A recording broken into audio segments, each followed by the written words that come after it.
look, even though, again, they made that change, there are some truths that are revealed or things that we learn in the film. And again, and Screen Rant ran these down. So I'll just go through two of these that I thought were interesting. So I remember being a kid, and there were a couple of things that were rumors and folklore with regard to shoe brands. Like, for example, I remember being a kid and playing basketball, behind our elementary school in the courtyard there, and having a conversation with someone saying, "You know what Adidas stands for, don't you?"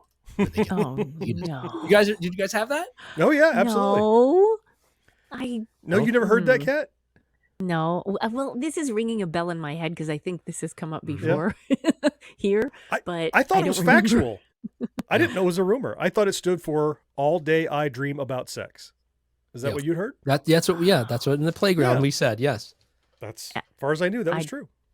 Yeah. As a child, I never heard that. It was only here as an adult.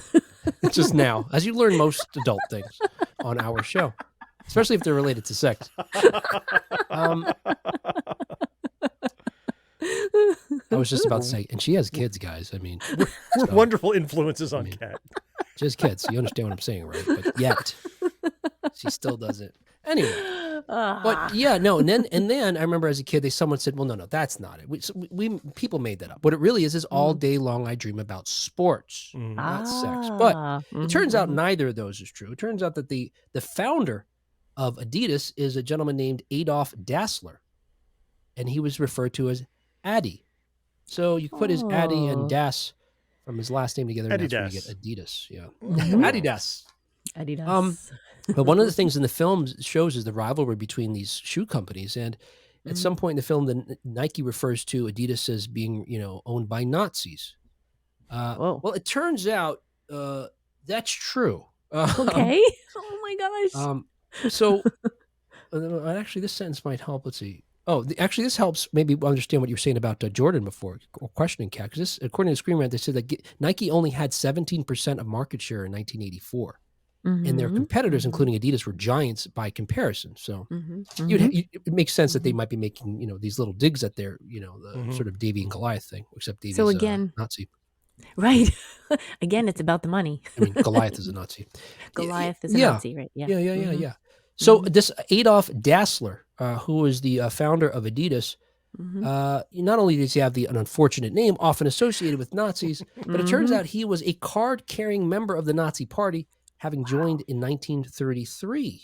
In fact, his manufacturing warehouses were turned into weapons manufacturing plants, though he was against them doing that. And of course, the Germans, the armies, the military, etc., did whatever they needed to do or wanted to do. But but he was in fact a Nazi. All right. So, and then the other thing I thought was interesting that came out in the film and Screen Rant confirmed was where the slogan "Just Do It" comes from. So, the movie explains just briefly where it came from. The three words. Look, right? It's a universal, ubiquitous phrase at this point. Yes. There's memes with what's his name, Shia LaBeouf saying it. Just do it. And he did it in front of a green screen, so you could put him into anything.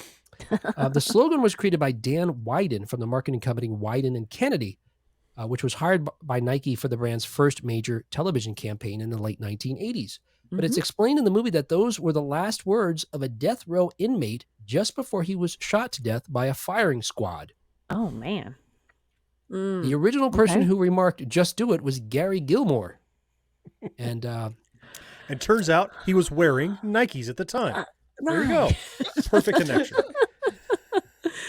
As blood seeped into the leather. It was wonderful.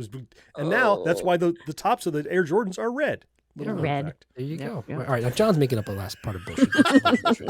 You do that all the time to us. The truth is, the commercial first aired with the "Just Do It," first aired in 1988. And 21 years later, in 2009, Wieden, who again created this campaign, recalled, none of us really paid that much attention. We thought, yeah, that'd work. Oh. For now. And Gilmore, this gentleman who encouraged the firing squad to just get it over with already, was a Utah resident who robbed and killed two people, a gas station attendant and a motel worker, in 1976. Wow. Firing squad in 76? Yeah.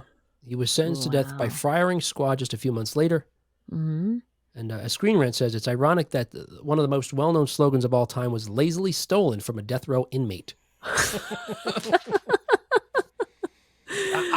I'm always going to think that now. Whenever I see anybody with that me shirt too. on, or I'm ruined. do it. Yeah. I'm gonna spread the word. You know where that comes from, don't you? You evil fucker! Take that shirt off. It's disgusting. And now Nike gives free shirts that say that to every death row inmate to celebrate. Yeah. Oh, And then as soon as they're executed, they take the shirt off and they give it to They the take the shirt back and they And use they the pass it pattern along. on it. Yeah, that's right. Exactly. Yeah, there's just really the one shirt. Oh, There's just the one shirt. one. Yeah, it's just the one shirt. Did anybody wash this? Just put it on. Why? He's You're not going to wear it for long, dude. Yeah, it doesn't. It smells terrible. Really? That's what you're worried about?